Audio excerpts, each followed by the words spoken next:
दिन में अल्लाह कलाम शोभे जा मोमिनो पर अंदर गुज अलाम अंदर गुज अलाम जिन बेजा सो जान ही।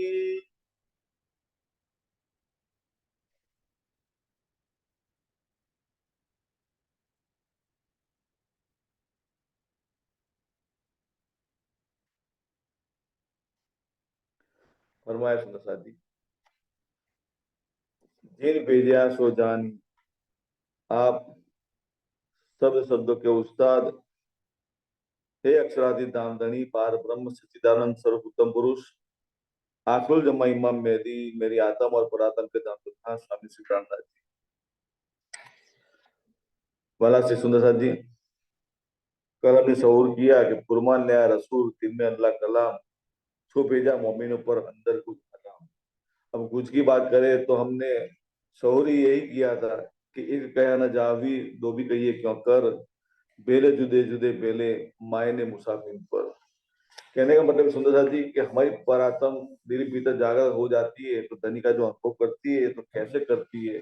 तो सुंदर साथ जी एक चौपाई है कि क्योंकि हमने आज अभी तक शोर क्या किया कि जागृत बुद्ध और निज बुद्ध को लेकर के जागृत बुद्ध से जीव जागृत हो जाता है और अपनी दृष्टि अग्नि की तरफ कर लेता है, खुद की पहचान कर लेता है कि और दुनिया से अपने आप को अलग करते हुए अक्षराई धनी की पहचान करता है और अखंड में महसूस करता है, दुनिया को पीठ दे देता है। तब जाकर जीव के मार्फत से लीला देखने वाले हमारी परात्म निजबुद्ध को प्राप्त करते हैं, जो धनी प्रदान करने वाले हैं तो निजबुद्ध प्राप्त हो जाती है सुंदर साथी। तो हमारी परात्म भी अखंड की तरफ दृष्टि करते हुए मूल मिला में अपने अंतस्करण में जागृत हो जाती है। मतलब कि जो सुंदर साथी निजबुद्ध आने से ये बात होती है तो क्या कहती है चौपाई है गुलजवाणी के अंदर है, कलश हिंदुस्तानी की पहले प्रकार की चौपाई है कि निजबुद्ध आवे आज्ञा है तोलो ना छूटे मोह। निजबुद्ध आवे आज्ञा है तोलो ना छूटे मोह, आत्म तो अंधेर में सुबुद्ध बिना बल ना होए। ये पहला प्रकरण की 36 नंबर की चौपाई है प्रकाश हिंदुस्तानी की। प्रकाश हिंदुस्तानी की पहले प्रकरण की 36 नंबर की चौपाई है कि निजबुद्ध आवे आज्ञाए तोलो ना छूटे मोह। कहने का मतलब ये सुंदर साथी कि जागृत बुद्ध जीव को तो मिल जाती है, बराबर जीव जागृत हो जाता है, अखंड की तरफ दृष्टि करते हुए अपने आप को दुनिया से अपने आप को किनारे कर लेता है और दृष्टा भाव से दुनिया को देखता तो अवश्य है। लेकिन हमारी परात्म जीव के मार्फत से जो लीला देख रही है तो वो परात्म की नजर को निजबुद्ध बिना निजबुद्ध जो कहे वो प्राप्त होनी आवश्यकता है, सबसे पहले प्राथमिकता होनी चाहिए। मतलब कि धनी के द्वारा निजबुद्ध प्राप्त होनी जरूरी है। जब तक हमारी परात्म को निजबुद्ध प्राप्त नहीं हो जाती तो तब तक उसकी नजर कैसे बनी रहती है, अखंड युग्मा तक की सीमित रहती है। जैसे आड़ी का लीला बनी थी, देवचंदी महाराज की जो पूरी जो लीला जो गए तो आड़ी का लीला कहलाई, क्योंकि ब्रजरास लीला तक तो सारे सुंदर साथ की दृष्टि पहुंच गई, आतंकी दृष्टि जो गए कि ब्रजराज का अनुभव करती थी सारी सारी परातम जो 313 को जागृत किया था। लेकिन उनकी नजर में आड़ बना रहा, निजबुद्ध जाहिर होने का अधिकार नहीं था उस वक्त, हुक्म नहीं था। तो निजबुद्ध किसी को प्राप्त नहीं हुई तो किसी की नजर परम धाम में दाखिल हो सकी नहीं। ये कहने का मतलब है कि निजबुद्ध आवे आज्ञा है तोलो ना छूटे मोह। मतलब मोह का मतलब कि जागृति दवा से हो जाती है, लेकिन मोह के साथ जो जुड़ा हुआ जो बंधन होने की बात वो कहे, जीव के साथ लगे रहने की बात कहे तो वो बना के बना ही रहता है, जीव से पूर्ण भाव छूट नहीं जाता हमारी परात्म की नजर का। तो निजबुद्ध के द्वारा दुनिया का तमाम मोह जो कहे जो जीव के साथ ताल्लुक रखने वाला है वो भी छूट जाना चाहिए। और जीव को भी पीठ देकर, दुनिया को तो पीठ दे देती है हमारी परात्म की नजर जिसको आत्म कहे, वो तो दुनिया को पीठ दे देती है, लेकिन जीव से भी अपने आप को पीठ देने की बात है सुंदर साथी। सोचिए मतलब कि जीव का कोई भाव हमारे दिल भीतर नहीं रहना चाहिए। इसलिए क्या कहते हैं तोलो ना छूटे मुंह, मतलब जब तक निर्बुद्ध दिल भीतर जागृत नहीं हो जाती तब तक ये सारा मोह छूटता नहीं है। जीव का जीव भाव भी छूट जाना चाहिए, द्विभाव होता नहीं है, निर्बुद्ध आनी जरूरी है। क्योंकि जब तक नहीं आती है तो क्या कहते हैं आत्म तो अंधेर, तब तक अंधेरा ही रहता है। किसके लिए? हमारी पराधन के भीतर, मतलब कि हमारी पराधन की नजर मूल मिलाव का अनुभव कर नहीं सकती, बाकी माया का तमाम अनुभव करती है। कौन सी माया का? एक काल माया का और दूसरा योग माया का, दोनों माया है, दोनों का अनुभव अवश्य करती है जागृत को लेकर। लेकिन परंधाम की बात करें सुंदर साथी, दिल भीतर प्यार करने की बात करें, धनिक को एहसास अनुभव करने की बात करें, शेरक से ज्यादा नजदीक प्राप्त करने की बात करें, तो निजबूत बिना हो सकता नहीं है। तो क्या आत्म तो अंधेर में, सो बुध बिना बल ना होए। मतलब कि हमारी परात्म की नजर बल कब करती है, जब निजबूत प्राप्त होती है तब बल प्राप्त करती है। कौन सा बल?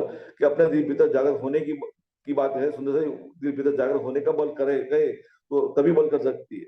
जब निजबूत नहीं आती है तो हमारी परात्म की नजर दुनिया से तो उलट हो जाती है, लेकिन सीमित कहाँ तक रह जाती है? अखंड युग्मा तक ही सीमित रह जाती है, लेकिन आगे बल नहीं कर सकती।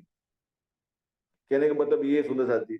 तो सुंदर साथी, तो ये जब निजबूत दिल पर जागृत हो जाती है तो हमारी परात्म भीतर वही अनुभव करती है। तो क्या अनुभव करती है? तो कहते हैं कि हम अरस परस है हक के, ये देखो मोमिनो हिसाब, हमारा हिसाब कैसा है? हम अरस परस है हक के, ये देखो मोमिनो हिसाब। तो क्या कहते हैं? हम हक में, हक हम में, और हक बिना सब ख्वाब। जब दिल भीतर नेक बुद्ध जागृत हो जाती है तो ये अनुभव हमें होने लगता है। क्योंकि धनी को दिल भीतर हम प्राप्त करने लग जाते हैं, धनी का दीदार करने लग जाते हैं, धनी के साथ बातें करने लग जाते हैं, धनी की बातें सुनने लग जाते हैं। लेकिन ये सारा अनुभव दिल भीतर ही होता है, साक्षात कोई अनुभव हमें होता नहीं है सुंदर साथी। तो ये कहे ना कि अंदर कुछ अलग, ये बातें सारी बातें हमें पता तो आप समझने लगी है। तो क्या कहते हैं अब 7 नंबर की चौपाई पर आते हैं सुंदर जी के, जो जिन भेजा सो जानी, या जाने आया जिन पर। अब ये कुरान रूपी संदेशा की बात करे तो क्या बता रहे? जो ये जिन भेजा सो जानी, या जाने आया जिन पर। मतलब ये संदेशा जिसने भी भेजा है या फिर जिसके लिए आया है, उसकी हकीकत सिर्फ कौन पहचान सकता है? तो हमारी परात्म ही समझ सकती है, बाकी दूसरा कोई समझने वाला नहीं है। कैसे समझती है? तो धनी सारी बातें समझा रहे दिल भीतर, क्योंकि हमारी परात्म दिल भीतर निजबूत जागृत हो गई हमारी अपनी। तो हमारी परात्म दिल भीतर जागृत होकर धनी के साथ सौर कर रही है, बातें कर रही है, धनी समझा रहे हैं दिल में बैठकर, एक एक बातें समझा रहे हैं सुंदर साथी। तो एक कुछ कसम मोमिन की, इसलिए क्या कहते हैं, ये बातें किसकी है? हमारी परात्म की अपनी धनी के साथ बातें हो रही है कि एक गुज कसम मोमिन की, बिना रसूल न कोई कादर। तो बिना रसूल कोई ना कोई कादर का मतलब कि रसूल मतलब कि मोहम्मद की सूरता की बात करे, रसूल मोहम्मद की बात करे जिसके द्वारा कुरान अवतरित हुआ, उसकी बात करे सुनते जाती। तो ये सत्ता से ये बात ये लीला हुई है। मतलब कि अक्सर हम की सूर कहे ना, आत्म के मार्फत से सारी बातें हो गई।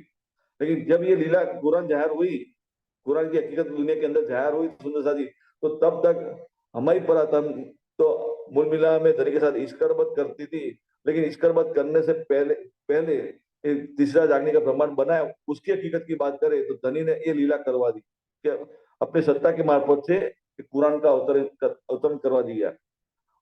और जब कुरान का अवतरण हुआ तब हमारी परातम ने ये खेल देखना शुरू नहीं किया था। ब्रह्मांड तो बन गया तीसरा जागने का ब्रह्मांड, लेकिन हमारी परात्म ने खेल देखना शुरू नहीं किया था। तो खेल देखना शुरू कब किया? जब कुरान की संपूर्ण हकीकत अवतरित हो गई दुनिया के अंदर, तो मोहम्मद साहब के बाद 1000 साल के बाद देवचंद्र के साथ हमारी परात्म की नजर तो गए तो दो अल्लाह मिसल गाजे मोमिन उतरे था। मतलब कि साल 999 हुए रसूल को जब रू अल्लाह मिसल गाजियो मोमिन उतरे था। मतलब कि हमारी परात्म की नजर श्यामा माने के साथ पूरी जमात जो कई 12,000 रोशनी पराक्रम की बात करे तो उन सबकी नजर ये माया के तीसरे ब्रह्मांड के अंदर अवतरित हुई। मतलब कि जीव एक एक जीव के द्वारा खेल देखना शुरू कर लिया है। लेकिन खेल कहाँ देख रही है ये हमें भूलना नहीं है। हमारी बैठक कहाँ है? मूल मिलावे में है। तो हमारी परातम मूल मिलावे में बैठे बैठे सारा खेल देख रही है। कहाँ देख रही है? धनी की नजर में देख रही है। धनी की नजर में जो धनी ने तीसरा कालमाया का ब्रह्मांड खड़ा किया है, उस ब्रह्मांड के अंदर इस एक जीव दिख रहा है, उसने मनुष्य तन धारण किया हुआ है, उसका एक नाम है। तो वो नाम धारण करने वाले जीव मनुष्य तन की बात करें तो उस तन पर एक एक तन को लेकर सारी लीला देख रही है सबकी परातम सुंदर साजी। तो हमारी परातम की बात करें तो हमारी परातम ने भी एक जीव पर अपनी नजर केंद्रित की हुई है और सारा कालमय भगवान की हकीकत समझ रही है। और कुछ सुंदर साजी हमारे जीव ने तारतम लिया है, तारतम ज्ञान प्राप्त किया हुआ है, जागृत बुद्ध को लेकर अखंड की तरफ अपनी दृष्टि बनाते हुए, अखंड की हकीकत को समझते हुए, दुनिया को पिट देते हुए, आदि नारायण महाविष्णु देवी देवताओं आज दिन तक जो अपने इष्ट जो मानता था, सारे इष्ट को छोड़कर अपनी पीठ दुनिया की तरफ करते हुए अपने आप का सब कुछ धनी के चरणों में कुर्बान करते हुए एक खेल की हकीकत को समझ रहा है, देख रहा है, तो उसके मार्फत से लीला देखने हमारी परात्म दिल पितर जागृत होकर धनी के साथ सारी बातें कर रही है। तो समझ में आ रही है कि क्या समझ में आ रहा है कि जो एक जिन बेजा सो जहानी, मतलब कि धनी ने ही एक कुरान को अवतरित करवाया है, या आया, या जाने आया जिन पर, मतलब कि जिसके लिए आया तो समझ में आया तो मेरे लिए ही धनी ने कुरान को अवतरित किया। ये सारी बातें आप समझ रही है। एक कुछ खसम मोमिन की, मतलब कि मेरे और मेरे धनी के बीच की बात है। बिना रसूल ना कोई कादर, मतलब कि रसूल बनकर जाहिर करने वाले धनी साक्षात स्वयं खुद है। कादर का मतलब सुंदर साथी कि जैसे कादर की कुदरत बोलते हैं, कुदरत का मतलब कि कालनायक ब्रह्मांड और उसकी प्रकृति जो है उसकी बात है। और लेकिन ये ब्रह्मांड की हकीकत किसके साथ जुड़ी हुई है? अक्षर के साथ जुड़ी हुई है, तो कादर का मतलब अक्षर के साथ सुंदर साजिश होती है। लेकिन ये तीसरे ब्रह्मांड की बात करें तो उसमें तो अक्षर ब्रह्म तो फरामोशी में है, तो ब्रह्मांड बना कैसे? कादर की कुदरत तो कह दिया कि अक्षर ब्रह्म ने ये लीला करी, अक्षर ब्रह्म की आत्म के मार्फत से लीला करवाई, कुरान को अवतरित करवा दिया। धनी जी का जोश भी साथ में शामिल था। कहे ना कि रासलीला खेल के आए बरा रब श्याम, मतलब कि कृष्ण बनकर जिसने लीला की, मतलब कि धनी जी का जोश और अक्षर की आत्म दोनों ने मोहम्मद साहब की सुरता के मार्फत से लीला की और कुरान को अवतरण करवाया। तो मोहम्मद तो फरामोशी में है। और यहाँ क्या कहते हैं कि एक खुद कसम मोमिन की बिना रसूल न कोई कादर। तीसरा जागने का ब्रह्मांड के अंदर तो रसूल मोहम्मद के द्वारा एक कुरान अवतरित करवा दिया, निमित मात्र बनाकर। तो और आगे क्या बताए, खसबे लिखी हकीकत जो लो न पाइए सोए।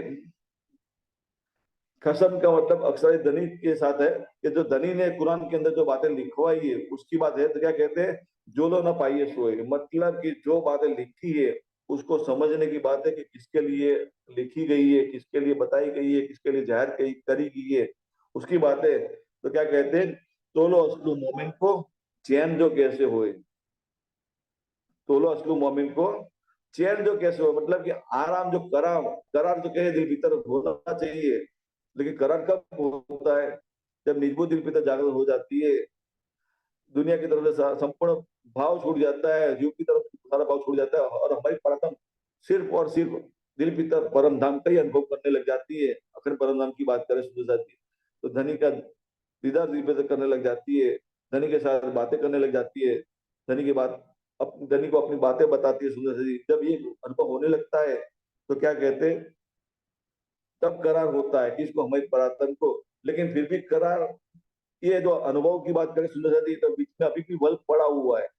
करार तो हो रहा है क्योंकि पहले से स्थिति ज्यादा महसूस अच्छी होती है, क्योंकि पहले तो दुनिया का भाव था, धनी का कोई अनुभव नहीं था, लेकिन अब धनी का अनुभव दिल भीतर हो रहा है। धनी जी का नूर का अनुभव हो रहा है, इश्क का अनुभव हो रहा है, आवेश, जोश, हुक्म, मेहर, इलम, सहूर, नूर, जो कुछ कहे सुंदर साथी, सबका अनुभव दिल भीतर हो रहा है। लेकिन सबके पीछे जो कहे तो धनी का ही अनुभव हो रहा है, सारी पहचान हो रही है। अब करार महसूस करती है, लेकिन फिर भी बल पड़ा होने के कारण हमारी प्रार्थना अभी भी छटपटाती है। विरह का अनुभव करी, एक कसक उठती है दिल भीतर कि धनी आप मुझे साक्षात कब जागृत करेंगे। लेकिन धनी का हुक्म की कारीगरी जब समझती है तो समझ में आता है कि जब तक सारी ब्रह्मश्रुति दिल भीतर मेरी तरह जागृत नहीं हो जाती, तब तक ये बल पड़ा रहेगा, खेल खड़ा रहेगा। कहाँ खड़ा रहेगा? धनी की निधन में खड़ा रहेगा।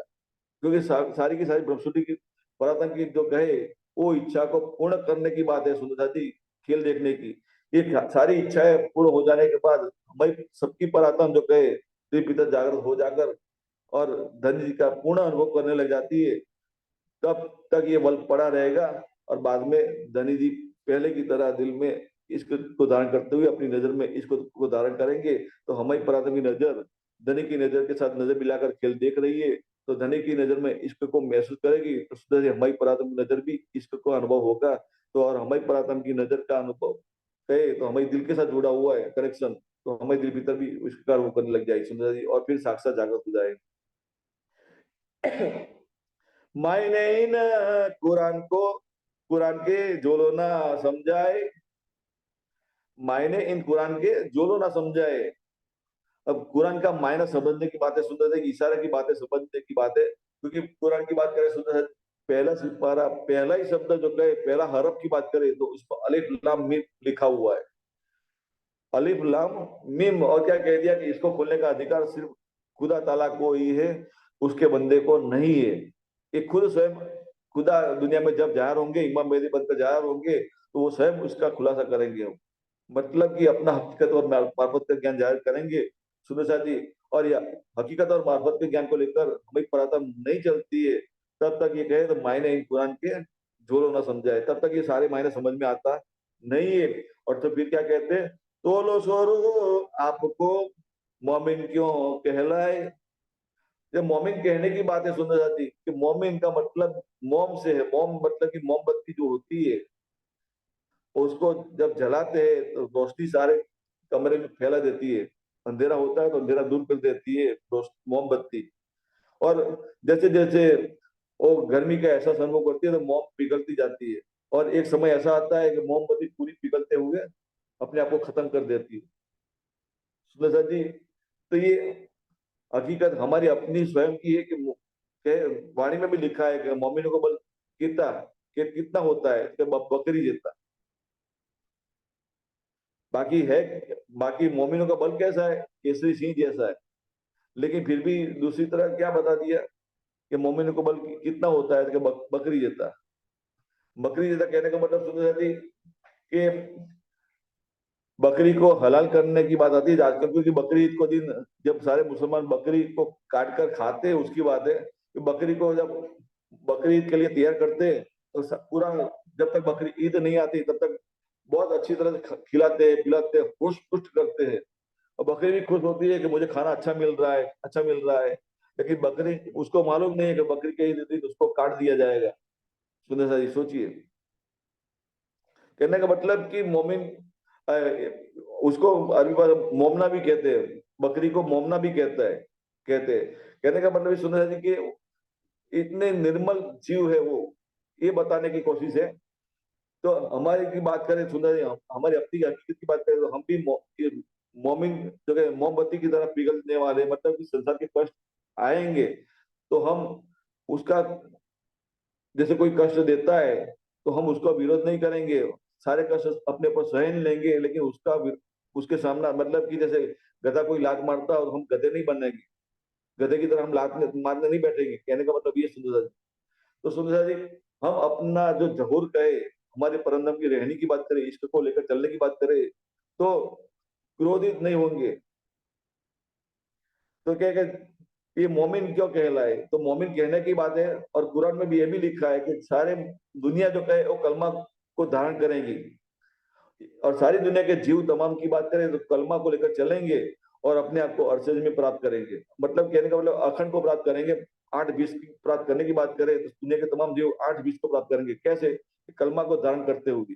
कलमा का मतलब तारतम से है। तो जब तक ये कलमा दिल भीतर नहीं आ जाता किसके जीव के अंदर, तो जीव जागृत महसूस नहीं करता है, अपने आप की जागृति महसूस नहीं करता है, तो जीव जागृत नहीं होता है, तो जीव के मार्फत से लीला देखने वाली हमारी पुरातन दिल भीतर जागृति का अनुभव कैसे करेगी, निपुण का अनुभव कैसे प्राप्त करेगी। सुंदर सा जी सोचिए। इसलिए और कुरान में ये भी लिखा है, पहले भी हमने बात करी थी कि दुनिया के तमाम जीव मुसलमान बनेंगे कलमा को धारण करते हुए, सारे जीव मुसलमान कहलाएंगे। लेकिन मोमिन की बात करें तो परमधाम में बैठकर धनी की नजर के साथ नजर मिलाते हुए ये सारी लीला देख रहे हैं। उसकी बात करें तो उनकी नजर कोई कोई जीव पर केंद्रित हुई हुई है, सारे तमाम जीवों पर केंद्रित नहीं हुई है, लेकिन एक एक जीव पर एक एक परात्म की नजर टिकी हुई है, केंद्रित हुई है। उसकी बात करें तो वो जीव मुसलमान बना हुआ है, तो वो मुसलमान होते हुए वो क्या है, मोमिन है। मतलब कि सारे मुसलमान होंगे लेकिन मोमिन तो कोई कोई होगा, ये कहने का मतलब है। और वही बात को लेकर हम अपने सुंदर साथ की बात करें तो दुनिया की तमाम जीव सृष्टि तारतम को लेकर जाकर उसको प्राप्त करेंगी, और दुनिया को पेट देकर अखंड विश्व में अखंड हो जाएगी। लेकिन तमाम के तमाम जीव पर हमारी पराक्रम की नजर केंद्रित हुई नहीं है। लेकिन एक एक जीव पर सारी पराक्रम की नजर केंद्रित हुई है, तो उसमें एक जीव पर हमारी पराक्रम की नजर केंद्रित हुई है, तो हमारा जीव जाकर उसको दिल में धारण करते हुए, अखंड की तरफ दृष्टि बनाते हुए, अपने आप को दुनिया से किनारा करते हुए दृष्टा भाव से सारी दुनिया की हकीकत को देखता है, महसूस करता है और जागनी लीला में शामिल है। तो उस जीव से लीला देखने वाली हमारी प्रातम दिल भीतर जागृत होकर निजबूत को प्राप्त करते हुए अपने आप को मूल में महसूस करती है। सुंदर तो ये मोमिन उसकी बात है। तो क्या कहते हैं कि मैंने इन कुरान के जोलो ना समझाए, तोलो सो रूह आपको मोमिन क्यों कहलाए। तो मोमिन कहलाने का अधिकार उनको है ही नहीं।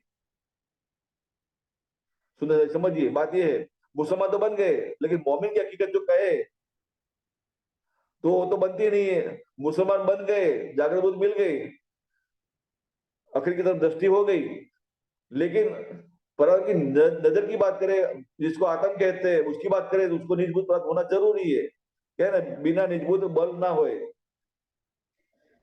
हमें हमने शुरू में क्या चौपाई किया कि निजबूत हमें आ गया है, तोलो ना छूटे मोह। आत्म तो अंधेर में, क्योंकि अभी भी अंधेर में ही है। भले जागरूक प्राप्त हो गई, लेकिन आड़ का लीला का अनुभव कर रही है, आड़ का महसूस कर रही है। अखंड योग में दृष्टि पहुंच गई, अवश्य पहुंच गई, अखंड में दृष्टि पहुंच गई, अवश्य पहुंच गई। लेकिन अनुभव कहाँ तक सीमित रहता है, सिर्फ ब्रज रास लीला तक ही सीमित रहता है। लेकिन परंदम की साक्षात जैसा अनुभव करने की बात करें दिल भीतर, तो वो तो अनुभव होता नहीं है। तो क्या कहते हैं, आत्म तो अंतर में है। तो अंतर में से दूर होना हो तो क्या सर, कैसे करे, अपने आप को उजाला की तरफ कैसे ले जाए। तो निजबूत दिल में धारण करना जरूरी है। तो क्या कहते हैं, सुबुद्ध बिना बल न होए।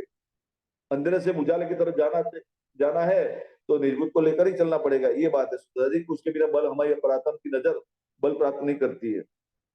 तो तोलो सो रू आपको मोमिन तो कहलाए। तो लिखिया आगुई थे रसूल अल्लाह कलाम। तो लिखिया आगुई थे, मतलब पहले से ही कुरान के अंदर सारी बातें लिखवा दी थी। तो क्या कहते हैं, करसी जाहिर मोमिन आखिर आए इमाम। करसी जाहिर मोमिन मतलब कि जो कुरान के गुज बात की बात करें सुंदर सा जी, इशारे की बातें जो लिखी है कुरान के अंदर, वो सारी बातें कौन जाहिर करने वाले हैं, तो मोमिन जाहिर करने वाले हैं। लेकिन इमाम मेहदी के साथ वो सारे मोमिन खड़े होंगे और सबके सब मोमिनों ने निजबूत को दिल में धारण की होगी और अपनी दृष्टि अखंड परंदम के अंदर अपने अंतस्करण में जागृत हो गई होगी। धनी के साथ सारी बातें करने लग जाएंगे। धनी के साथ बातें करते हुए धनी की बातें सुनेंगे, धनी का दीदार भी करेंगे, अपनी बात बताएंगे, धनी की बात सुनेंगे, धनी का दीदार भी करेंगे। और ये सारी बातें समझते हुए कहे तो सुंदर साई दुनिया के अंदर जागनी लीला में एक सारा इलम, हकीकत और मार्फत की बात करें सुंदर सारी, एक इलम की बात करें दुनिया में मोमिनों के द्वारा दुनिया में जाहिर होगा, ये बात है। तो करसी जाए मोमिन आखिर आए इमाम। वक्त और वो जब जाहिर होगा, शुरू होना शुरू हो जाएगा, तो सुंदर से समझिएगा कि आखिरत का समय शुरू हो गया है, मतलब कि क्यामत का समय शुरू हो गया है, ये बात है। हकीकत कुर्बान की कहूँ सुनो सब मील। हकीकत फुरमान की कहूँ सुनो सब मिल। और मिलकर किसको सुनना है, हमारे पराधन को सुनना है। और मिलने वाले कौन है, तो सारी पराधन ब्रह्म की जो मूल मीला में बैठी है वही एक एक करते हुए मिलेंगी, जागनी लीला में शामिल होगी। सुधा जी, ये मेला है लगा हुआ है, जागनी मेला लगा हुआ है। और इस मेले में आने वाले जो जो रवसुरी परातम जीव को लेकर कहे, जीव उनका जीव मेला में शामिल होता है, जागृत को प्राप्त करता है जीव, आखिर की तरफ दृष्टि बनाए लेता है। तो शुद्ध सारी सोचिए, उस जीव को पहचान हो गई है कि जो अखंड मुक्ति का ऐसा अनुभव मनुष्य तन में रहते हुए मुझे अनुभव हो रहा है, वे ब्रह्मा विष्णु महेश के साथ जुड़ने से मिलने वाला नहीं है। तो ब्रह्मा विष्णु महेश का साथ छोड़ दिया है, देवी देवताओं को साथ छोड़ दिया है, अपने आप को दुनिया से किनारा कर लिया है, और दृष्टा भाव से दुनिया में रहते हुए भी कहे तो जल कमलवत रहनी करते हुए ब्रह्म सृष्टि के जो लक्षण बताए कुलजम वाणी के अंदर, उस लक्षण के हिसाब चलने की कोशिश करता है। लेकिन सुंदर जी खुद अपने हिसाब से नहीं चलता है, उसको चलाने वाले कौन है, साक्षात धाम के धनी है, दूसरा कोई है नहीं सुंदर। क्योंकि जीव ने अपने आप को निर्मूल कर दिया है, जीव टल होशी आत्म भाव में आ गया, मतलब अपना जीव भाव कर दिया है कि मैं कर रहा हूँ, ये भाव भी छूट गया जीव का। बस जो लीला करवा रहे, धनी साक्षात करवा रहे, वही अनुभव दिल में है उसको। और तब जाकर जीव के मार्फत से लीला देखने वाली हमारी परातम भी दिल पुत्र यही अनुभव करती है। तो क्या कहते हैं, हकीकत फुरमान की कहूँ सो सब सुनो सब मिल। नूर अकल आगे ले आए के साफ करो तुम दिल। नूर अकल आगे ले आए के, सुंदर से सोचिए, कल हमने थोड़ा सौर किया था कि जो बुद्धि की बात करें, अक्षर और अक्षरादि दोनों एक ही है, दूसरा कोई नहीं है। मतलब साक्षात धनी स्वयं खुद है, दूसरा कोई नहीं है। धनी एक है और वही लीला करने वाले हैं। तो सत्ता से उन्होंने लीला करवा दी। मतलब कि जैसे हम घर से बाहर जाते हैं तो हमारा जो स्वरूप वो तो बदल नहीं जाता है, लेकिन लीला करने का तरीका बदल जाता है।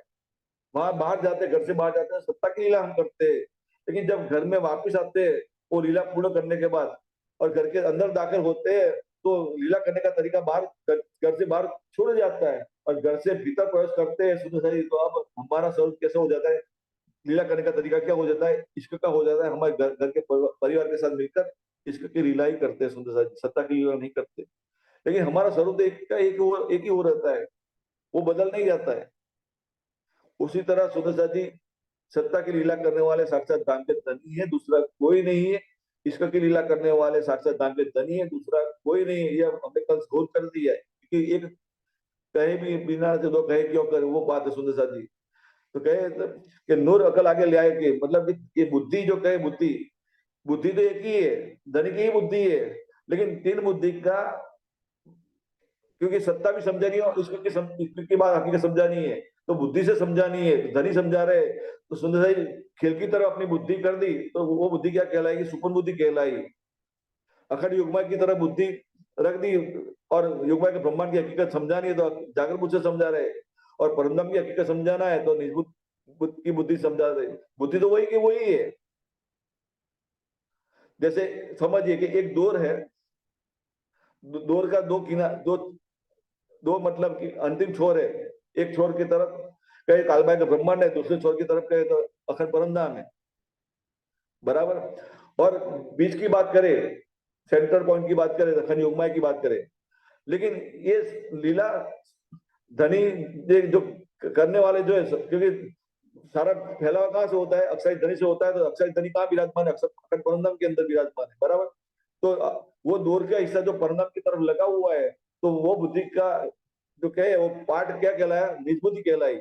लेकिन वो लीला अक्षर ब्रह्म से होती है, सत्ता की लीला तो वहां से स्टार्ट होती है। तो अक्षर के साथ जुड़ने की बात आती है तो अक्षर योगमा की हकीकत आती है। तो वहां अक्षर ब्रह्मांड बनने मिटने की लीला होती है, तो वहां जागृत बुद्धि कहलाती है। और जब वहीं से आगे वो बुद्धि का पसर होता है और कालमय का ब्रह्मांड बनता है, और उसी में जो बुद्धि प्रवेश करती है और वो जो लीला करती है सपने की जैसे, स्वप्न अवस्था खड़ी करते हुए चेतन जैसी लीला देखती है, तो वो बुद्धि क्या कहलाएगी, सुपन बुद्धि कहलाएगी। लेकिन अब सुपन बुद्धि को उलट करके अखंड योग के अंदर अपने जागृत बुद्धि के मतलब वो सुपर बुद्ध का हिस्सा और जागृत बुद्ध का हिस्सा एक करने की बात है। वो सुपर बुद्ध का हिस्सा उलट होकर जागृत बुद्ध में मिल जाता है तो अकेली जागृत बुद्धि रह जाती है। और फिर जागृत बुद्ध के हिस्से को निज बुद्ध की दिग में मिलाकर एक ही बुद्धि रखना है, निज बुद्ध की बात है। तो सुंदर सा ये समझने की बात है। तो इसमें के लिए चौपाई है, मैंने निकाल के रखी है। ये कलश हिंदुस्तानी की 23वां नंबर प्रकरण की 103 नंबर की चौपाई है। इसमें लिखा है, मेरी संगतें ऐसी सुधरी, बुद्ध बड़ी हुई अक्षर। मेरी संगतें ऐसी सुधरी, बुद्ध बड़ी हुई अक्षर। तारतम्य सब सुध परी, लीला अंदर की घर। तारतम्य सब सुध परी मतलब कि दुनिया की तरफ से कहे तो संपूर्ण पहचान हो गई है, अखंड युग्माया की पहचान हो गई है। और परमधाम की बात करें तो अब निजबुद्ध को दान करते हुए सारी पहचान हो रही है। सुंदर साहब सोचिए, मतलब कि अक्षय धनी की बुद्धि से सारे ये करने वाले धनी स्वयं खुद है। ये बुद्धि के द्वारा अलग अलग लीला की है। सुंदर साहब सोचिए, लीला करने को हम जो लीला करते हैं अपनी बुद्धि से ही करते हैं। धनी ब्रह्मांड बनाने मिटाने की जो लीला करते हैं अपनी बुद्धि से ही करते हैं। लेकिन सत्ता के साथ संबंध बनने के कारण क्या कहलवा दिया कि ब्रह्मांड बनाने मिटाने की लीला करने वाले कौन है, अक्षर ब्रह्म है। उसको सत्ता का स्वरूप कह दिया।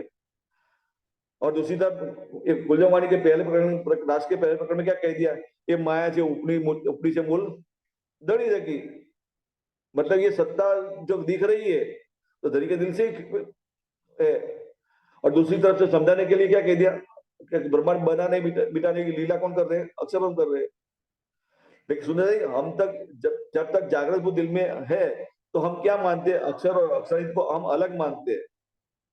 लेकिन जब निजबुद्ध दिल में धारण हो कर लेती है हमारी परात्म, तो समझ में आता है कि धनी का ही ये लीला का पसारा है।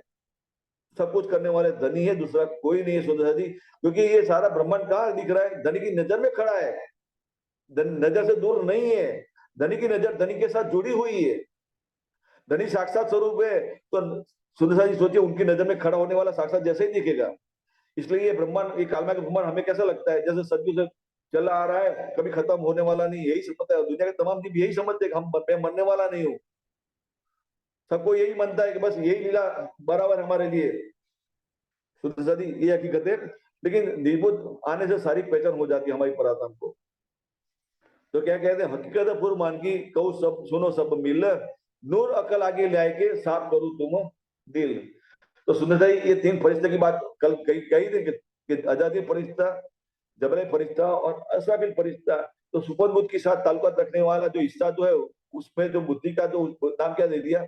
आजादी फरिश्ता। और उसमें लीला करने वाला आजादी फरिश्ता एक बता दिया कि वो बुद्धि को लेकर दान करने वाला जो देवी शक्ति जो गए, तो क्या नाम दे दिया? अजादिल नाम दे दिया। और अखंड योगमाया की बात करें तो अक्षर ब्रह्म बनाने मिटाने की लीला करते हैं, तो वो कौन सी बुद्धि से करते हैं? अब तो अपनी जागृत बुद्धि से करते हैं। तो क्या कह दिया? जागृत बुद्धि कह दी। लेकिन यहाँ क्या कहते हैं? बुद्ध बड़ी हुई अक्षर। मतलब कि ये जागृत बुद्धि को अब निजबुद्ध में मिलाने की बात है। कहने का मतलब ये सुंदर साथी कि अक्षर ब्रह्म परम धाम के अंदर, अक्षरधाम में अंदर रहते हैं, लेकिन अपने जो अक्षर का जो मन चिंतन जो करते हैं, जिस बुद्धि से करते हैं, उस बुद्धि के हिस्से की बात है जो निजबुद्ध है। लेकिन अब बड़ी हुई, मतलब कि अब रंग मॉल के अंदर दाखिल होने की बात आती है। क्योंकि जागृत बुद्धि से पूरे परमधाम की पहचान तो होती है, 25 वर्ष की पहचान तो अवश्य होती है, क्योंकि अक्षर ब्रह्म अपनी जागृत बुद्धि से परमधाम के अंदर कई अपनी सेना के साथ चांदनी चौक तक लीला दीदार करने के लिए आते हैं। तो अक्षर ब्रह्म की जो हकीकत होती है, वही हकीकत जागृत बुद्धि को लेकर हो जाती है। अक्षर ब्रह्म जितनी पहचान रखते हैं, जितना जानते हैं, उतनी पहचान हमारी परतंत्र को हो जाती है जागृत बुद्धि के द्वारा। लेकिन रंगमोहन के अंदर दाखिल होने की बात करें, धनी के सन्मुख खड़ा होने की बात करें, तो वो निजबुद्ध के बगैर हो सकती नहीं है। तो सुंदर जी तो क्या नूर अकल आगे ले आएंगे, मतलब आगे, अब आगे लाएंगे मतलब किसके आगे सन्मुख लाने की बात है? अक्षय धनी के सन्मुख लाने की बात है। मतलब कहा? मूल मिला के अंदर। तो नूर अकल आगे लाए के साफ करूं तुम दिल। यह दिल को साफ करने की बात है। सुंदर साहब सोचिए, जागृत बुद्धि से साफ सफाई नहीं होती किसकी? हमारे परतंत्र दिल की साफ सफाई जागृत बुद्धि से नहीं है, क्योंकि आड़ बना रहता है। दुनिया की के तरफ से जागृत बुद्धि से सफाई हो जाती है। हमारी परातन की नजर जीव के मार्फत से जो लीला देख रही है, जीव ब्रह्मांड जो खड़ा है, काल माया का ब्रह्मांड धन की नजर में खड़ा है, उस ब्रह्मांड के अंदर एक जीव है। तो जीव ने मनुष्य तन धारण किया हुआ है, तो जागृत बुद्धि जीव को प्राप्त होती है। तो जीव को जागृत बुद्धि प्राप्त होने से जीव की नजर अखंड योगमाया तरफ चली जाती है, मतलब अखंड में चली जाती है। अपने आप को मनुष्य तन में रहते हुए भी अखंड का अनुभव करने लग जाता है। अपने आप को दुनिया से किनारा करते हुए खड़ा, अखंड में खड़ा महसूस करता है। और दृष्टा भाव से दुनिया की लीला को देख रहा है, जागनी लीला को देख रहा है। तो अब जागनी लीला को देखेगा, दुनिया की लीला को नहीं देखेगा, जागनी लीला को देखेगा सुंदर साथी। लेकिन जल में ना ये कोरे रही है, उसी स्थिति का अनुभव कर रहा है, जीव कर रहा है। लेकिन दिल भीतर अनुभव किसका है? जागृत बुद्ध का है। तो सुंदर हमारी परात्मा भी वही जीव का मार्फत से लीला देखती है, तो जो जीव अनुभव करता है वही अनुभव हमारा होता है। क्योंकि जीव जैसी लीला करेगा वैसी लीला हम करेंगे, देखेंगे, अनुभव करेंगे, देखेंगे देखेंगे। लेकिन लीला हम नहीं करेंगे, सिर्फ देखने वाले, मूल मिला में बैठकर लीला देखने वाले, जीव के मार्फत से लीला देखने वाले। तो जीव अपने आप को अखंड में खड़ा महसूस करता है जागृत बुद्ध को लेकर। तो सुना हमारी परात्मा की नजर भी अखंड युग को महसूस करते हैं दिल भीतर। लेकिन अब निजबोध प्राप्त करने की बात आती है सुंदर जी, जब तक ये बात नहीं होती, तो हमारी पराधन की नजर जिसको आत्म कहते हैं वो बल कर सकती नहीं है। और कर सकती नहीं है तो अखंड रह जाती है। इसलिए क्या कहते हैं? सफाई पूर्ण नहीं हुई है। सफाई तो अवश्य हुई जागृत बुद्ध से। क्या क्या सफाई हुई? दुनिया की तरफ से सफाई हुई है। दुनिया से संपूर्ण भाव छूट गया, तो सफाई संपूर्ण हो जाने के बाद दृष्टि कहां तक पहुंच गई? अखंड योगमाया तक पहुंच गई। लेकिन अब कहां तक पहुंची? तो जमुना जी तक पहुंची, क्योंकि अक्षरम का पसारा कहां तक है? जमुना जी तक है। तो क्या कह दिया कि जबरे फरिश्ता जो जागृत मुझसे ताल्लुकात रखने वाला है, तो उसके द्वार पर हमारी परातम की नजर कहाँ तक पहुंच जाती है, जमुना जी तक पहुंच जाती है। मतलब कि जमुना जी तक सारा अनुभव कर सकती है जागृत बुद्ध से। लेकिन फिर आगे रफ रफ का तखत आना जरूरी है, इश्क का तखत आना जरूरी है, और दिल में निज बुद्ध धारण करना जरूरी है। जब तक ये बात नहीं होती सुंदर सा जी, तो हमारी परातम के दिल भीतर सफाई नहीं होती है। ये सफाई करने की बात है, क्या कहते हैं, नूर अकल आगे लाए के, मतलब कि जागृत बुद्ध का पसारा से आगे निजबूत की हकीकत को लेकर की बात है सुंदर सा जी। तो साफ करो तुम दिल, मतलब कि सारी परातम को दिल भीतर निजबूत जागृत हो जाए, निजबूत प्रदान करने की बात है सुंदर सा जी। और धनी करने वाले, और जब दिलबुद्ध दिल में धारण हो जाती है तो सारी सफाई संपूर्ण हो जाती है, और धनी का दीदार संपूर्ण करने लग जाती है, दिल भीतर करने लग जाती है, धनी का अनुभव करने लग जाती है, साक्षात जैसा अनुभव करने लग जाती है। साक्षात जैसा मतलब कि खेल में उतरने से पहले धनी के साथ जो साक्षात लीला की है, इश्क की लीला की है, वही अनुभव दिल भीतर करने लग जाती है। वही सारा नजारा मूल मिलाकर दिल भीतर जागृत हो जाता है। परम धाम के 25 पक्ष दिल में जागृत होना शुरू हो जाता है सुंदर जी, क्योंकि ये चितवनी की बात है। तब जाकर हमें चितवनी लगती है। कुल मिला का ऐसा अनुभव बैठे बैठे का है, लगता है जीव को भी। और परमदा के 25 भक्त यहाँ बैठे ऐसे पोपट पोपट की तरह बोलने लग जाएगा। सुंदर सोचिए, परमदा में नहीं दाखिल नहीं होगा, लेकिन कुंजवाणी के जरिए उसको 25 भक्त की पहचान होती है। लेकिन 25 भक्त की पहचान होती है सुंदर साथी, लेकिन जीव का कनेक्शन इनडायरेक्टली किसके साथ है, अक्षर ब्रह्म के साथ है। तो अक्षर ब्रह्म को भी सारा सुख मिलने लग जाता है सुंदर, क्योंकि अक्षर ब्रह्म को ही सारी सुध होने लग जाती है। जो उन्होंने मांगा था कि ब्रह्मसूर्य के साथ आप क्या लीला करते, ईश्वर की लीला क्या महसूस करते, वो अनुभव अक्षर ब्रह्म को भी मिलना शुरू हो जाता है। सोचिए, क्योंकि जीव तो इनडायरेक्टली किसका अंश है, वैसे देखने जाए तो आदिनारायण महाविष्णु का अंश है, लेकिन आदिनारायण महाविष्णु है कौन, अक्षर ब्रह्म का मन का स्वरूप है। वो आदिनारायण महाविष्णु का ही अंश है, उसका ही पसारा है। तो इनडायरेक्ट देखने जाए तो लीला का अनुभव कौन करने लग जाता है, अक्षर ब्रह्म करने लग जाता है। तो इसलिए क्या कहती है, बुद्ध बड़ी हुई अक्षर, मतलब अक्षर ब्रह्म भी अब ब्रह्ममोल के अंदर की लीला का अनुभव करने लग जाते हैं जीव के मार्फत से। अब सो आखिर आइया उठ खड़े रहो मुस्लिम। अब सो आखिर आइया मतलब कि एक कुलजम वाणी के द्वारा कुरान की तमाम हकीकत, ये सदन वाणी सुन दी, ये आखिरी कुरान है, हमने पहले शुरू कर लिया।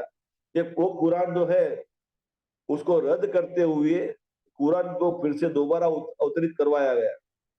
ये सनद किताब क्या है, कुरान की हकीकत ही है, दूसरा कुछ नहीं है। लेकिन इसमें कुरान का संपूर्ण सार लिखा हुआ है।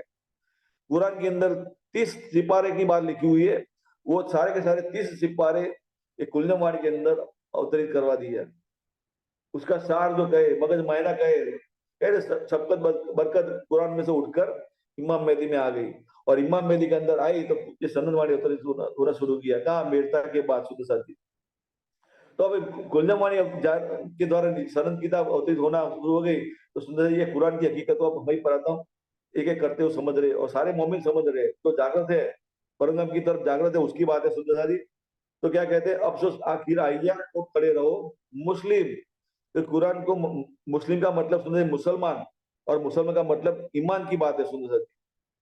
ईमान का मतलब हमारा स्वरूप ही ईमान का है। हम धनी के चरणों में खड़े रह जाते हैं ईमान को लेकर, ईमान के बल पर। अब ईमान की बात आती है सुंदर साहब जी, तो विश्वास की बात भी आती है। विश्वास और ईमान में फर्क है। विश्वास जीव की तरफ से व्यक्त होता है, और ईमान हमारी हकीकत है, हमारी परातन की हकीकत है। अब दोनों के बीच का तफावत की बात करें तो एक दृष्टांत कहूँ सुंदर साहब जी, क्योंकि दृष्टांत हमें जहाँ शौर करते हैं वहीं भी वही बताता हूँ, दूसरा कोई बात नहीं है। लेकिन समझने के लिए समझे, विश्वास जीव की तरफ से कैसे और ईमान हमारी परातन की तरफ से कैसे, तो उसको समझना है। तो एक दृष्टांत दुनिया के अंदर की बात करें तो एक नट होता है। नट जो खेल दिखाने वाला जो नट है, तो रस्से पर चलने वाला जो नट है, वो क्या करता है, तो खेल दिखाने से पहले वो रास्ते पर बीच बाजार में वो दो लकड़ियां लेकर खड़ी कर देता है, बराबर। और इस एक तरफ इधर लकड़ी खड़ी करता है, दूसरी तरफ इधर भी लकड़ी खड़ी करता है, और बीच बीच बीच में रस्सी बांध देता है। रस्सी मजबूत एकदम टाइट बांध देता है, ढीली नहीं रखता है, एकदम कस के बांध देता है। और फिर उस पर चलने की लीला करता है, और सारे देखने वाले उसको देखने लग जाते हैं, बराबर। एक पहले तो अकेले चलकर एक एक किनारे से दूसरे किनारे तक चला जाता है रस्सी पर चलकर, बिना किसी सहारे लिए, किसी का सहारा लिए बगैर, बिना हाथ पैर हवा में हिलाते हुए एक रस्सी का एक किनारे से दूसरी तरफ चलकर बिना रुकावट, बिना कुछ तकलीफ हुए पसार कर लेता है और फिर नीचे उतर जाता है। और सब लोग ताली पाड़ते हैं, बहुत तूने बढ़िया खेल दिखाया। फिर क्या करता है, उसका अपना जो बच्चा होता है, छोटा बच्चा है, उसको लेकर वो रस्सी पर चढ़ता है और बिना सहारे सब कुछ लिए बच्चे को लेकर रस्सी पर धीरे धीरे धीरे एक किनारे से दूसरे किनारे तरफ चला जाता है और फिर रस्सी से नीचे उतर जाता है। लेकिन जब रस्सी पर चढ़ता है और बच्चे को लेकर चलता है ना, तो सारे देखने वाले के दिल की धड़कनें बढ़ जाती है, क्योंकि छोटा बच्चा छोटा है, क्योंकि उसको मालूम नहीं कि उसका बाप क्या कर रहा है, क्योंकि छोटे बच्चे को कोई पहचान नहीं है। लेकिन उसको लेकर जो चलने वाला जो बाप है, रस्सी पर जो चल रहा है, तो छोटे बच्चे को लेकर सारी देखने वाले सारे की धड़कन अब जब मानो खड़ गई है, फिर कहीं ना गिर जाए, कहीं ना गिर जाए, क्योंकि हाथ में कुछ सहारा लिया नहीं है, बिना सहारे दोनों बच्चा सिर्फ हाथ में है, बच्चे को लेकर वो एक तरफ से दूसरी तरफ चल रहा है। सुंदर साथी सोचिए। और जब दूसरे किनारे पर आकर नीचे उतर जाता है, तब वो नट सारे देखने वाले को पूछता है कि भाई तो आप लोगों का ये अनुभव कैसा रहा।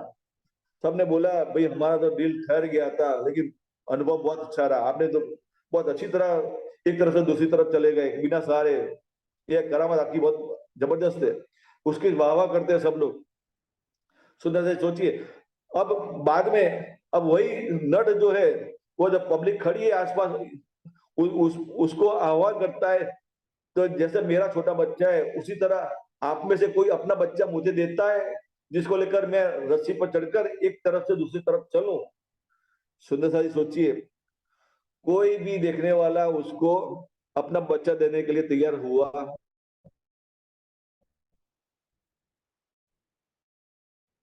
नहीं। क्यों नहीं हुआ? वो नट जो है हमारे बच्चे को लेकर रस्सी पर चढ़ेगा और चलेगा, और बीच में कोई गलती के कारण गिर जाए तो मेरा बच्चा मर जाएगा, उसी डर के कारण कोई अपना बच्चा देता नहीं है। सुंदर साहब सोचिए। तो ये ईमान और विश्वास की बात है। ईमान जो है, ईमान किसको कहते हैं? जो नट ने अपने खुद के बच्चे को लेकर जब चला, तो बच्चे को तो कुछ मालूम नहीं है, बस वो तो क्या है, उस बेफिक्र होकर, क्योंकि उसको विश्वास है, जैसे कहे ना अंदर से डरता है। क्या डरता है? कि मेरा बाप मुझे कुछ कोई नुकसान पहुंचाने वाला नहीं है। उस मतलब उस बाप को समर्पित होकर बस उसके गोद में, उसके हाथ में टिका हुआ है।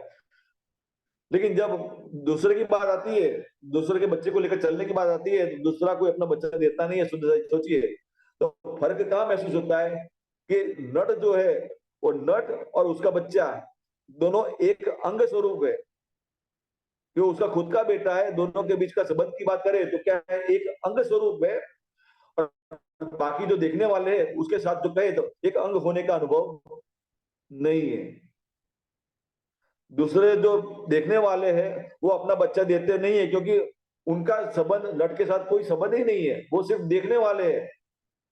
देखने वाले क्यों? क्योंकि उसने दिखाने के लिए लकड़ियां खड़ी कर दी और रस्सी बांध कर खेल का सामान दिया कर दिया, और फिर चलता है तो सारी भीड़ इकट्ठी होने लग गई।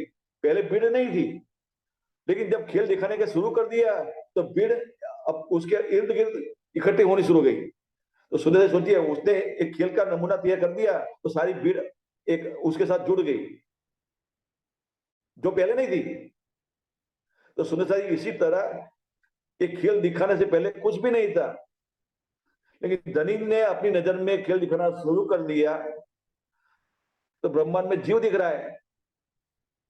जीव दिख रहा है तो हमें प्रारंभ उस जीव के साथ केंद्रित नजर अटैचमेंट करते हुए सारी लीला को देख रही है, केंद्रित अपनी नजर को केंद्रित करते हुए। लेकिन सारा ब्रह्मांड जो दिख रहा है, वो जीव की बात करे, हमें प्रारंभ की नजर जिस जीव पर केंद्रित हुई उसकी भी बात करे, और दुनिया के तमाम जीव जीव की बात करे, तो उसके साथ हमारी परातन का कोई संबंध नहीं है। ना सीधा संबंध अक्षय धनी के साथ है, इनडायरेक्ट संबंध देखने तो अक्षय ब्रह्म के साथ है, सत्ता के साथ है, तो बनता और मिटने की बात है।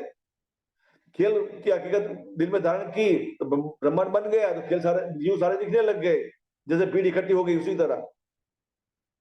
तो सुंदरता जी, और हमारी पुरातन की बात करें तो हमारी पुरातन का संबंध अक्षय ध्वनि के साथ है। हम एक अंग स्वरूप है, कहे ना, एक कहिए भी क्यों अगर दो कहिए भी क्यों जाए। कल चौपाई का स्वरूप किया था हमने कि राजश्याम युगल स्वरूप को हम अलग कैसे कह सकते हैं, या फिर कहे तो ब्रह्मश्रुति श्यामादि और राज्य को अलग कैसे कर सकते हैं। और सत्ता की तरफ की बात करें तो अक्षर ब्रह्म और महालक्ष्मी और राज्य तीनों को अलग कैसे कह सकते हैं, क्योंकि ये पांचों स्वरूप एक अंग स्वरूप है, उसमें कोई जुदागी नहीं है, ये पांच स्वरूप अखंड के स्वरूप है। तो हमारी पुरातन की बात करें तो धन के साथ एक अंग की बात आती है, तो हमारे अंदर धन के साथ जो समर्पित होने की बात आती है तो उसमें क्या कहते हैं, उसको ईमान कहते हैं। धन के साथ जुड़ी हुई बातें अटूट निस्बत की बात आ जाती है उसमें। वो कहीं गया नहीं है, कोई गई नहीं है, वो तो जैसे जागृति आ जाती है, ईमान ऐसे ही खड़ा हो जाता है हमारे दिल के भीतर, क्योंकि एक अंग है। अंग से अंग अलग होने की बात होती ही नहीं है। लेकिन दुनिया की तरफ की बात करें तो हमारे लिए तो ब्रह्मांड खड़ा कर दिया गया है स्पेशल, और उसमें एक जीव बनाया गया है, वो पहले नहीं था। तो ये बात विश्वास की आती है तो जीव की तरफ की बात आती है। इसलिए कुंजवाणी में लिखा है कि विश्वास करिए दौड़ से जे तारतम का फल से ते। ये जीव के लिए बात है, हमारी पराक्रम के लिए बात नहीं है। लेकिन हमारी पराक्रम के लिए क्यों समझ में आता है कि हमारी पराक्रम जीव के मार्फत से लीला देख रही है, जीव के ऊपर अपनी नजर केंद्रित की हुई है, इसलिए थोड़ा हिस्सा अटैचमेंट लगता है। लेकिन देखने जाए तो हमारा कोई उनके साथ जीव के साथ कोई संबंध है ही नहीं। जीव के साथ संबंध कैसा दिख रहा है, कल हमने सोच किया था कि लोहा और लोचुंबक की तरह बीच में पतले कागज की रेखा है, तो परम की बात करें तो सुंदर जी, ये जीव जो है विश्वास को लेकर, वाणी को लेकर चलता है, कुंजवाणी को लेकर चलता है, तो अपनी दृष्टि अखंड की तरफ बना लेता है जाकर उसको प्राप्त करते हुए। तब जाकर हमारी परात्म उस जीव के मार्फत से जो लीला देख रही है, तो अपने निज को दान करते हुए अपने आप को जीव से भी अलग कर देता है, और निज को दान करती है तो सारी पहचान दिल भीतर करने लग जाती है। सुंदर सा जी, ये बात है। तो ये मुस्लिम की बात है, तो मुसलमान मुसल ईमान मतलब कि जिसका ईमान ठोस है उसको मुस्लिम कहते हैं, सुदर्शन जी। लेकिन जिसका ईमान ठोस नहीं है, तो सिर्फ लेबल लगाया हुआ है, मुसलमान बने हुए है, फिर भी वो मुसलमान नहीं है। मतलब पहले कह दिया कि कलमा तो सारी दुनिया लेगी, टाटा तो सारी दुनिया लेगी, मुसलमान सारी दुनिया बनेगी, सुंदर साथ सारी दुनिया बनेगी। लेकिन मोमिन की बात करें, ब्रह्म सृष्टि की बात करें, तो जिसके साथ सीधा संबंध है वो तो कोई कोई है। वो भी, उनकी भी दुनिया में की पहचान क्या है, वो भी मुसलमान है, दुनिया वाले बाकी तमाम जीव भी मुसलमान है। कहने का मतलब सुंदर जी, हमारी परात्म की नजर जिस जीव पर केंद्रित हुई है और मनुष्य तन दान किया हुआ है, तो अपनी पहचान दुनिया में क्या क्या क्या कहलाएगा, मुसलमान कहलाएगा कुरान के हिसाब से। और कुलजमान के दृष्टि से अपनी पहचान क्या बताएगा, सुंदर साथ बताएगा, क्योंकि वो भी सुंदर साथ ही है। और बाकी जो जिसके साथ सीधा संबंध नहीं है और कुलजमानी को लेकर चलते हैं, जिसके ऊपर ब्रह्मसूरी की नजर टिकी हुई नहीं है, फिर भी अपने पूर्व जन्मों के हिसाब से उन जिनको धर्मशास्त्र को लेकर चलने वाले सब के द्वारा पहचान हुई कि भी 28वें कलयुग में परमात्मा जाहिर होंगे, अपना इलम जाहिर करेंगे, क्या ना भावी भविष्यंति मुनि परम रूपेण है उत्पन्न है कलयुग के प्रधान पुरुष आश्रय, मतलब कि प्रधान पुरुष इमाम मेहदी जो कहे वो अपना हकीकत और मार्फत का ज्ञान, कहे शरीयत और तरीकत का ज्ञान छोड़कर हकीकत और मार्फत का ज्ञान जाहिर करेंगे। उस इलम को लेकर चलने वाले जो जीव है वो अपने आप को दुनिया में के अंदर पहचान क्या बताएंगे, सुंदर साथ बताएंगे। लेकिन उस सुंदर साथ के मार्फत से लीला देखने वाली हमारी परात्म जो वाकई में सुंदर साथ है, सुंदर भाई के साथ है, सुंदर भाई के साथ मतलब कि सुंदर भाई 12,000 में से एक है, उसकी बात है। जो 12,000 ब्रह्मसुटी की बात है, वो भी क्या है, वो ममीन है, सुंदर साथी उसकी बात है। तो अब सो आखिर आइए, उठ खड़े रहो, मुस्लिम हमें संबोधन किया गया है। पाग करो नुरकले खबर दे खसम, ये अक्षर ब्रह्म की जो जागृत बुद्धि जो कहे उसको बड़ी कर दी, अब निर्बुद्ध जा रहोगे। मतलब कि अक्षर ब्रह्म जिस नजर से धनी का दीदार करने आते हैं परमधाम के अंदर, वो नजर जागृत हो गई, लेकिन वो नजर पहले दूर से दीदा करके करते चली जाती थी वापिस, लेकिन उस नजर अब रंग महल के अंदर दाखिल होगी, तो ये बात है। तो पाक करो नूर अकले खबर देव कसम, मतलब कि अक्षय धन की पूर्ण पहचान कराने वाली बात है। जब पूर्ण पहचान करने की बात, मतलब सच्चिदानंद स्वरूप की बात है कि सत्ता का स्वरूप अक्षर ब्रह्म है, चिंतन स्वरूप अक्षय धन स्वयं खुद है, और इसका का स्वरूप आनंद का स्वरूप जो कोई श्यामा महारानी है, और वो श्यामा श्यामा जी का अंग हम सब सुंदर साथ है। सुंदर साथ जी सोचिए कि खेल में सिरदार सखी की बात करें, इंद्रावती सखी है, और दूसरी है सुंदर बाई है।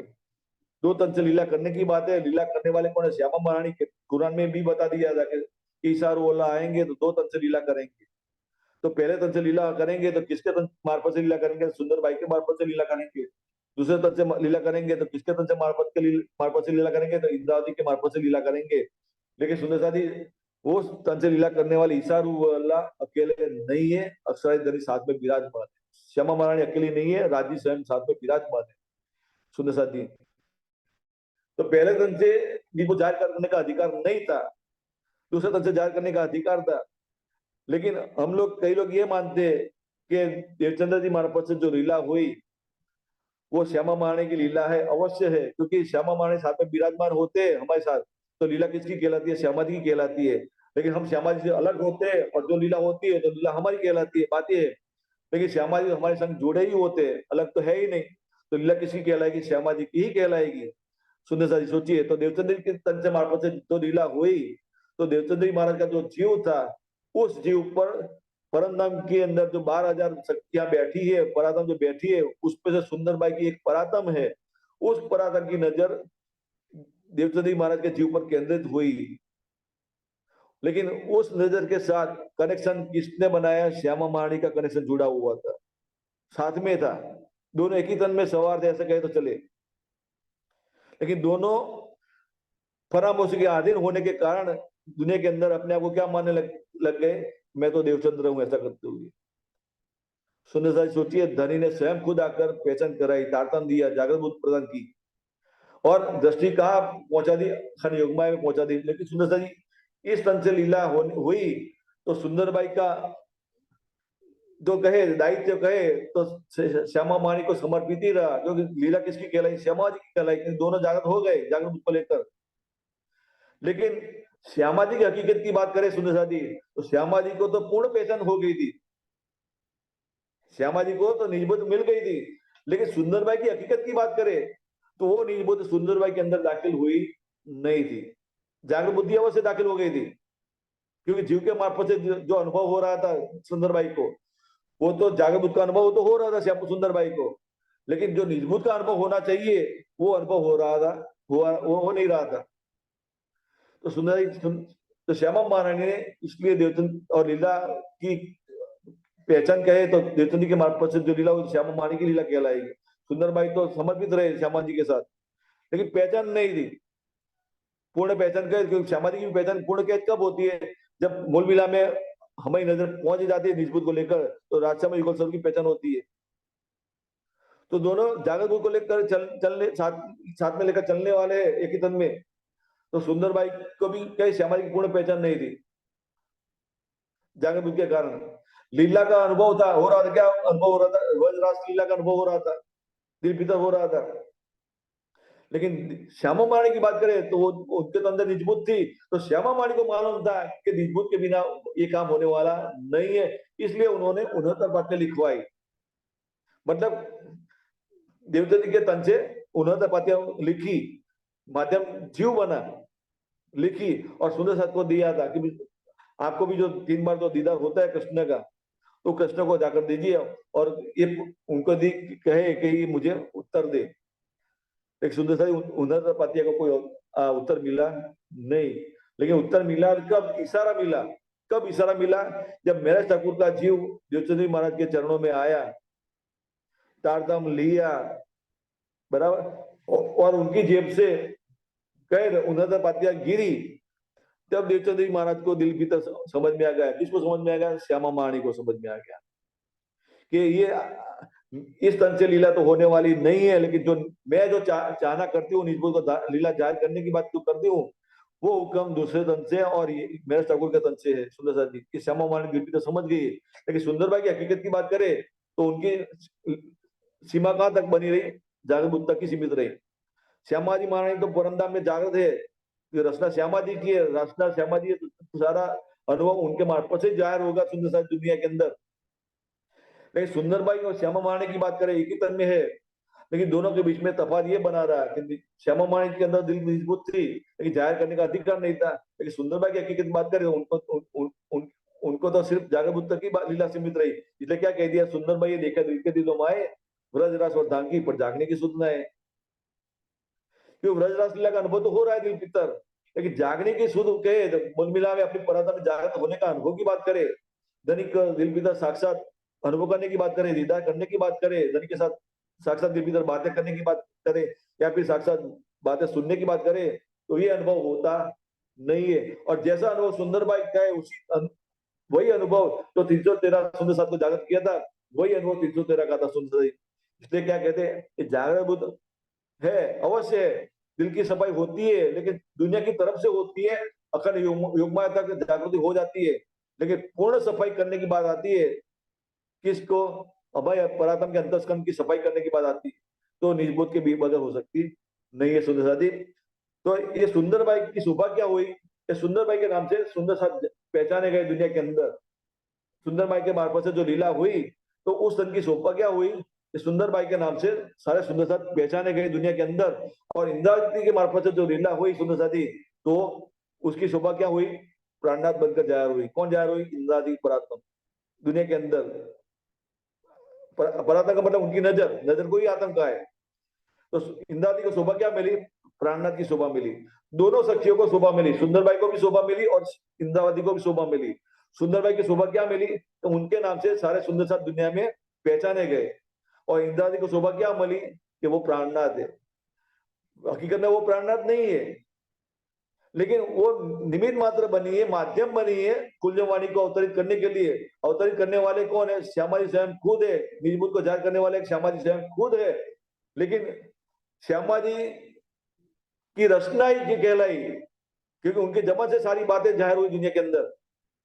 और लेकिन जाहिर करने वाले कौन है, साक्षात धाम के धनी है, ये भूलना नहीं। मूल में देखने जाए तो सारी बातें जाहिर करने वाले कौन है, राजी स्वयं खुद है, अक्षय धनी स्वयं खुद है। लेकिन श्यामा जी को आगे किया हुआ है, इश्क को आगे किया हुआ है। क्या कह दिया, बुले लिया रोला रोए जो मेरी आशिक। तो जबान किसकी इस्तेमाल हो रही है बोलने के लिए, श्यामा जी की जबान हो रही है। श्यामा जी की जबान इस्तेमाल के लिए उपयोग में आ रही है, लेकिन लीला किसके मार्फत से हो रही है, परातम के मार्फत से हो रही है। तो परातम निमित्त मात्र बनती है, लेकिन परातम की नजर कहाँ टिकी हुई है, कहाँ केंद्रित हुई है, जीव के ऊपर केंद्रित हुई है। तो जीव निमित्त मात्र बनता है, लेकिन जीव ने तन धारण किया हुआ है, मनुष्य तन धारण किया हुआ है, तो सुंदर सा उसके मार्फत से शब्द दुनिया में जाहिर होते हैं।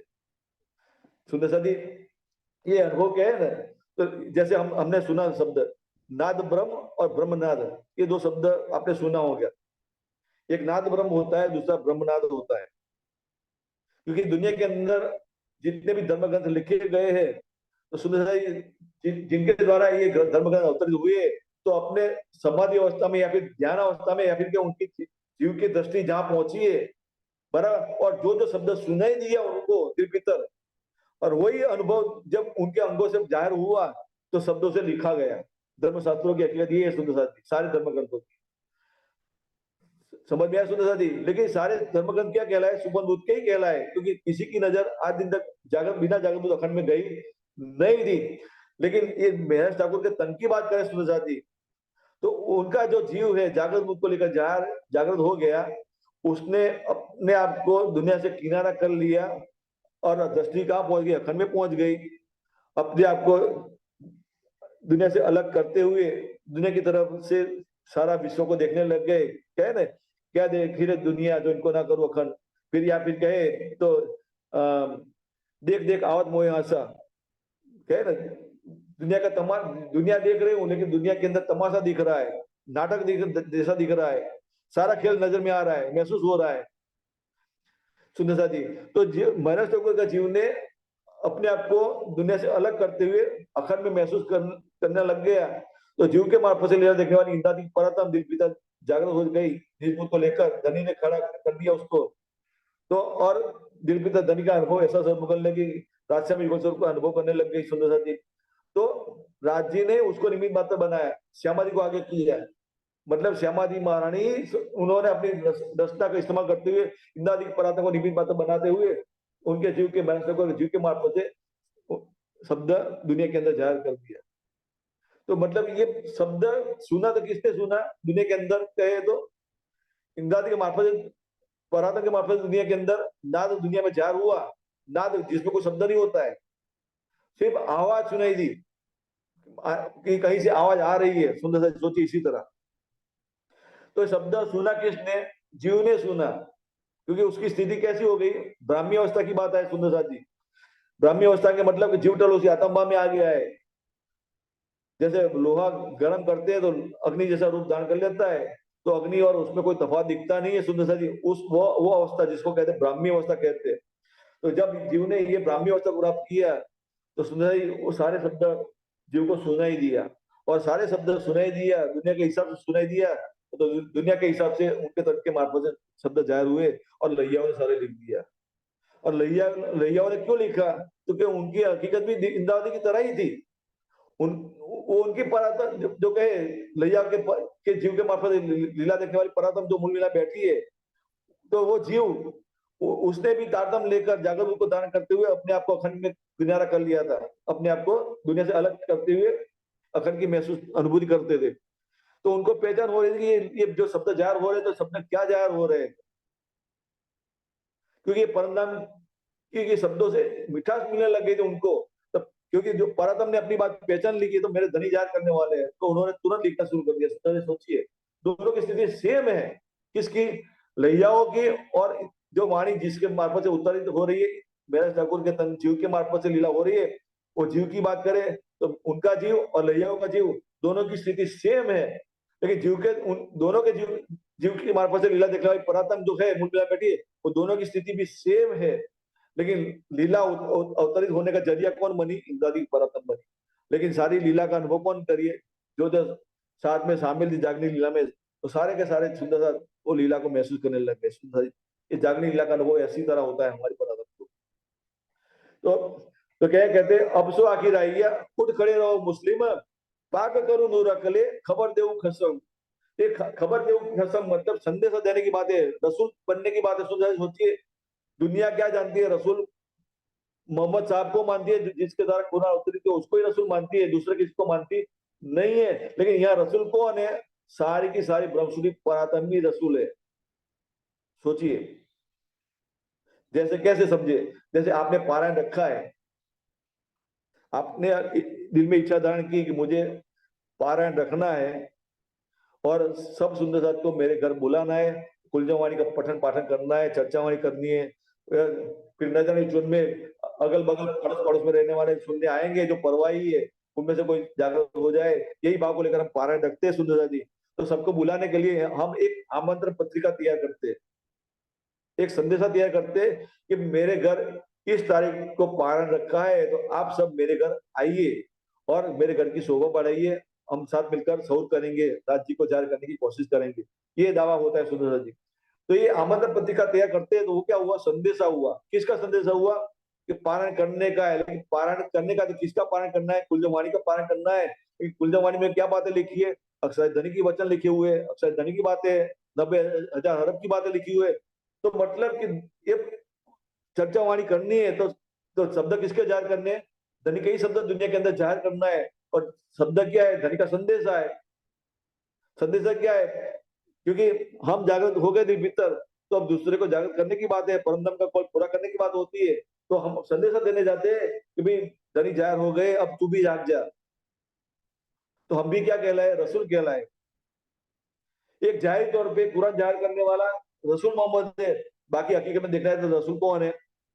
श्यामा महारानी और हम सब पराक्रम जो जागृत हुई, वही बात उसकी बात है। तो हमें संदेशा फैलाना दुनिया के अंदर। जब संदेशा फैलाएगा, दुनिया के तमाम जीवों के पास संदेशा पहुंचेगा, तब जाकर दुनिया अखंड होने वाली है। तब जाकर दुनिया के तमाम जीव 8 बीस में अखंड होने वाले हैं। सुंदर साथ जी सोचिए, इसलिए क्या कह दिया, निज नाम सोई जाहिर हुआ जाकि सब दुनिया राह देकर, सारी दुनिया राह देख रही है, ये खुलजम वाणी हमारे तक पहुंचे, ये ब्रह्म ज्ञान जो हकीकत मार्फत के ज्ञान हमारे तक पहुंचे, और उसको हम धारण करें दिल भीतर, और जागृत को धारण करते हुए हम अखंड में अब 8 बीस जो बनने वाली उसमें उस बीस में पहुंच जाए। सुंदर सा जी सोचिए। इसलिए एक सनद किताब में शुरुआत में ही कह दिया कि रसूल मोहम्मद के मार्फत से कुरान अवतरित करवा दिया, लेकिन शरीयत और तरीकत का ज्ञान क्यों जाहिर किया, हकीकत और मार्फत का ज्ञान क्यों जाहिर नहीं किया? क्योंकि सुंदर सा जी, जागृत बुद्ध और निज बुद्ध की बात हकीकत और मार्फत के ज्ञान के साथ जुड़ी हुई बातें हैं। शरीयत और तरीकत का ज्ञान दुनिया से हटकर अवश्य है, लेकिन सुपर बुद्ध बनी रहती है। दुनिया के तमाम शास्त्रों कहे तो उसके ऊपर सुपर बुद्ध का कलश करके कुरान को अवतरित कर दिया, क्योंकि परमधाम के अंदर इशारे की बात है साथ लिखी है। मोहम्मद साहब ने दावा कर दिया कि मैं अर्श अजीम जाकर आया हूँ, खुदा से बात करके आया हूँ। एक सुपर बुद्ध का कलश कहलाया, उसे कहलाया, लेकिन सुपर बुद्ध बनी रही। तो अब सुपर बुद्ध से जागृत में प्रवेश करना है सुंदर सा जी, सोचिए तो तारतम लेना पड़ेगा। तारतम और कलमा दोनों एक है, अलग नहीं है। कलमा भी तारतम है और तारतम भी तारतम है, लेकिन कलमा तारतम होते हुए भी सुपर बुद्ध कहलाई। लेकिन ये तारतम जो देवचंदी मार्फत से जाहिर हुआ, वो तारतम ग्रहण करते हैं तो जो को जागृत बुद्धि मिलती है। लेकिन कुरान का कलमा सुनते हैं तो रोशनी अवश्य मिलती है, लेकिन रोशनी कैसी होती है? दूध के चंद्रमा जैसी होती है। बाकी कुरान अवतरित होने से पहले स्थिति क्या थी? अमावस की रात्रि जैसी थी। सारे तारे टिमटिमते थे, धर्मग्रंथ सारी बातें रोशनी फैलाने की कोशिश करते थे, लेकिन सुंदर सा जी, रोशनी अमावस की जो अंधकार जो रात्रि है, अंधेरा दूर करने वाली नहीं थी, इसमें थोड़ा सा नूर लेकर आई रोशनी। क्या कौन लेकर आए? रसूल मोहम्मद लेकर आए, जिनके द्वारा कुरान अवतरित हुआ। तो दूज का चंद्रमा जाहिर हुआ, मतलब कि एकम और दूज, तो चंद्र ने अपनी कला दिखाना शुरू कर दिया। तो वो तो रसूल मोहम्मद को क्या कह उनकी महिमा, उनकी शोभा क्या कहलाई? दूज के चंद्रमा जैसी कहलाई। फिर बाद में 1000 साल बाद देवचंद्र जी महाराज आए, दुनिया में जाहिर हुए, तो उनको शोभा क्या मिली? पूनम के चंद्रमा जैसी। लेकिन दूज के बाद तीज होती है, चौथ होती है, 5 होती है, छठ होती है, सातम होती है, आठम होती है, 9 होती है, फिर 11 आती है, 12 आती है, 13 आती है, 14 आती है, फिर पूनम आता है। तो जब पूनम आता है तो सुंदर पूनम आती है तो चंद्रमा अपने सूर्य कला संपूर्ण से खिल जाता है। तो सुंदर सा सोचिए, दुनिया के अंदर रोशनी ज्यादा फैली हुई लगती है, लेकिन फिर भी अंधेरा का अंधेरा बना रहता है। तो जागृत बुद्धि की हकीकत ये है सुंदर सा जी, सोचिए। लेकिन दूसरे दिन सुबह होती है और जब सूरज निकलता है तो सूरज की रोशनी में चंद्र की रोशनी कहाँ गायब हो जाती है पता नहीं चलता है। टिम टिम करने वाले तारे की रोशनी कहाँ चली जाती है पता नहीं चलता है। सूरज एक ही रोशनी दिखाई देती है, किसकी? सूरज की। तो इंद्रावती के मार्फत से जो निजबुत की लीला जाहिर हुई सुंदर सा जी, उनके तन से जो निजबुत का ज्ञान जाहिर हुआ, मार्फत का ज्ञान जाहिर हुआ सुंदर सा जी, तो ये इस ज्ञान से सूरज की रोशनी महसूस होती है, और उस रोशनी के अंदर शरीयत का ज्ञान भी, तरीकत का ज्ञान भी मतलब दूज का चंद्रमा रखने वाला जो इमाम मोहम्मद की सूरता जो कहे, बसरी सूरत के, वो भी रोशनी मिली हुई दिखाई देती है। फिर पूनम की रोशनी जो कहे तो मलकी सूरत देवसरी महाराज से जो लीला हुई, जागृत बुद्ध की जो लीला हुई, तो जागृत बुद्ध की रोशनी भी इसमें मिली हुई पहचान में आती है। मतलब कि सुपन बुद्ध की रोशनी और जागृत बुद्ध की रोशनी दोनों निज बुद्ध के इलम में समाविष्ट हुई महसूस होती है, और एक ही रोशनी दिखाई देती है। क्या दिखाई देती है? इमाम मेहदी की, पीछे बुद्ध इस्लाम अवतार की रोशनी, मतलब मार्फत के ज्ञान की रोशनी, पूर्ण रोशनी हमें परातम को नजर आती है। मतलब कि बसरी, मलकी, हकी तीनों सूरत एक ही साथ नजर आती है, एक साथ। तब मोहम्मद की पूर्ण सूरत नजर में आती है। मोहम्मद का मतलब अक्षय धनी, दूसरा कोई नहीं सुंदर साथी। मोहम्मद का मतलब अक्षय धनी, जो शब्दातीत से परे की बात है। शब्द दुनिया की हकीकत है, शब्दातीत अवस्था अखंड युग्मा की हकीकत है, लेकिन शब्दातीत से परे की बात करें तो परमधाम की हकीकत बनती है। जो मोहम्मद साहब की सूरता, जिससे दावा किया कि मैं परमधाम मूल मिला में जाकर 90,000 अर्थ सुनकर आई दुनिया के अंदर और कुरान अवतरित किया, और सुबह का कलश कहलाया है। लेकिन सुपर दूध के कलश, जगत दूध का कलश रखा गया, लेकिन वो कलश रखा गया तारतम के द्वारा रखा गया है। तो सुंदर कलमा और तारतम दोनों एक ही है। उसमें भी क्षर अक्षर अक्षर की बातें बताई है, लेकिन खुलासा कब हुआ और सारा ज्ञान सुंदर लेने लग गए। सुंदर यहाँ चौपाई तक चौपाई दोहरा 12 नंबर की चौपाई तक दो रखते हम। खबर देऊ कसा खबर अब सोखीर आया अब सो आखिर उठ खड़े हो मुस्लिम उठ खड़े हो मुस्लिम बाग करो नले बाग करो नकले खबर देव कसम खबर देव कसम। बोलो श्री प्राणनाथ प्यारे की जय, धाम के धनी की जय। प्रणाम जी सुंदर जी, प्रणाम जी।